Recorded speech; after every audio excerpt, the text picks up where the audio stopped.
নমস্কার। আজকে আমি সকলকে স্বাগত জানাই উমার কিচেন থেকে। আজকে আমি গাজরের হালুয়া করতে চলেছি।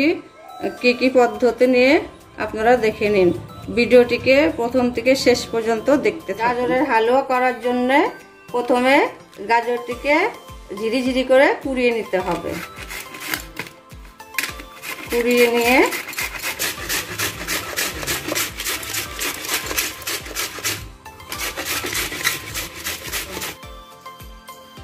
এবার আমি ঘিটা দিয়ে দিলাম। গাজরটা ভাজতে ঘি লাগবে। আমি পুরানো হয়ে গেছে গাজরটা, এবার আমি তেলে ছেড়ে দিব। ঘি দিয়ে গাজরটাকে ভাজবো।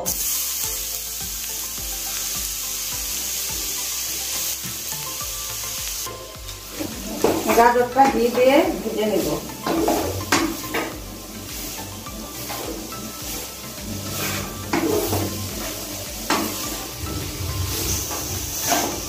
50 গ্রাম এতে গাজরে ঘি দিয়েছি। 50 গ্রাম ঘি দিয়ে গাজরটাকে আমি ভেজে নিচ্ছি।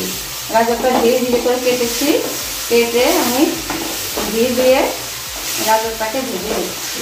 স্বাদ মতো একটুখানি নুন দিলাম। নুনটা একটু নেড়ে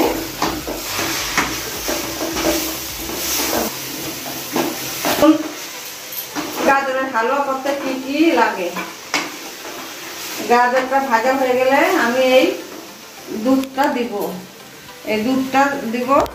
তারপরে কাজুটা কিশমিশটা দিয়ে দিব, তারপরে চিনিটা দিব। নামানোর 2 মিনিট আগে ক্ষীরটা আমি দিয়ে দিব। গাজরটা ভাজা হয়ে গেল, এবার আমি দুধ দিব। এবার আমি 1 বাটি 500 দুধ দিয়ে দিলাম।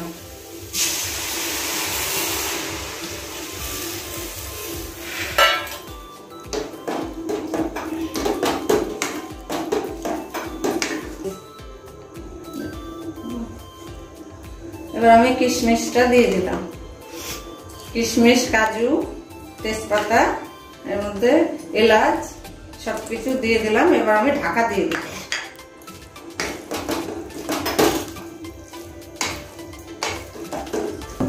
গাজরের হালুয়ার মধ্যে দুধ দিয়েছি। দুধ, কাজু, কিশমিশ, এলাচ দিয়ে আমি এবার ঢাকা দিব। ঢাকা দিয়ে 20 মিনিট রাখবো। রেখে তারপরে আমি ঢাকাটা তুলব। 20 মিনিট পর আমি ঢাকাটা খুললাম। খুলে ভালোভাবে সেদ্ধটা হয়ে গেছে। 20 মিনিট ঢাকা দিয়ে রাখার পরে ভালোভাবে সেদ্ধটা হয়ে গেছে। দেখুন আমি চিনিটা 200 গ্রাম চিনি দিলাম। 200 গ্রাম চিনি দিলাম। চিনি দিয়ে এখন একটু নাড়াচাড়া করে তারপরে এবার ক্ষীরটা দিয়ে দিব।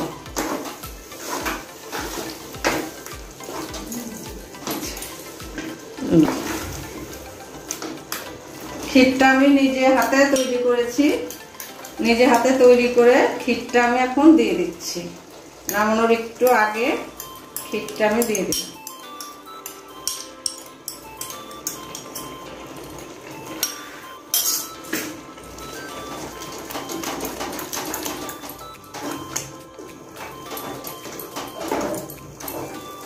এই গাজরের হালুয়াটা কি কি দিয়েছি এর মধ্যে দেখুন। আমি এর মধ্যে গাজরের হালুয়াতে কাজু, কিশমিশ, এলাচ, তেজপাতা, চিনি, দুধ, ক্ষীর সবকিছু দিয়ে গাজরের হালুয়াটা আমি বানালাম। আপনারা প্রথম থেকে শেষ পর্যন্ত দেখতে থাকুন। আপনারা ঘরে বানিয়ে খান। এবার হালুয়াটা হয়ে গেল, এবার আমি নামিয়ে দেব। এই ধরনের ভিডিও পাওয়ার জন্য আপনারা আমার চ্যানেলটিকে সাবস্ক্রাইব করুন। ভিডিওটিকে প্রথম থেকে শেষ পর্যন্ত দেখার জন্য ধন্যবাদ।